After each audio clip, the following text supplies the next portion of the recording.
بسم اللہ الرحمن الرحیم.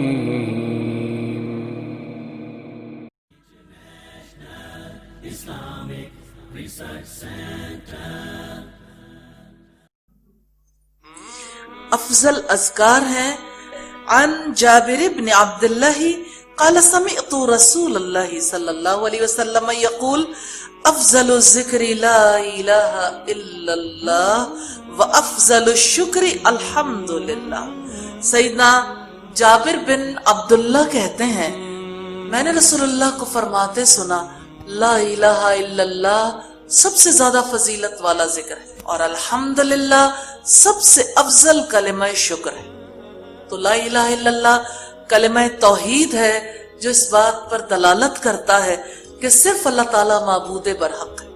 وہ اس لائق ہے کہ محض اس کی پرستش کی جائے. اللہ تعالیٰ کے علاوہ تمام قسم کے معبود باطل معبود ہیں. تو ایمان کے بے شمار شعبے ہیں اور سب سے افضل چیز لا الہ الا اللہ ہے، کیونکہ اسی کی وجہ سے انسان دائرہ اسلام میں داخل ہوتے ہیں اور اس کے انکار کرنے کی وجہ سے کافر ہو جاتے ہیں.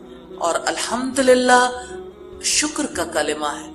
ہر قسم کے احسانات کا منبع و مرکز اللہ تعالیٰ کی ذات ہے، اس لیے اسی کا شکر ادا کرنا چاہیے. اور نبی صلی اللہ علیہ وسلم نے فرمایا الحمدللہ تملأ المیزان. الحمدللہ کہنا میزان کو بھر دیتا. اللہ تعالیٰ ہمیں اپنے میزان کی فکر عطا فرمائے کہ اس کو بھرنے کے لیے، اس کے وزن کے لیے، اپنے اعمال کے وزنی ہونے کے لیے ہمیں اپنا کثیر ذکر ادا کرنے کی توفیق عطا فرمائے.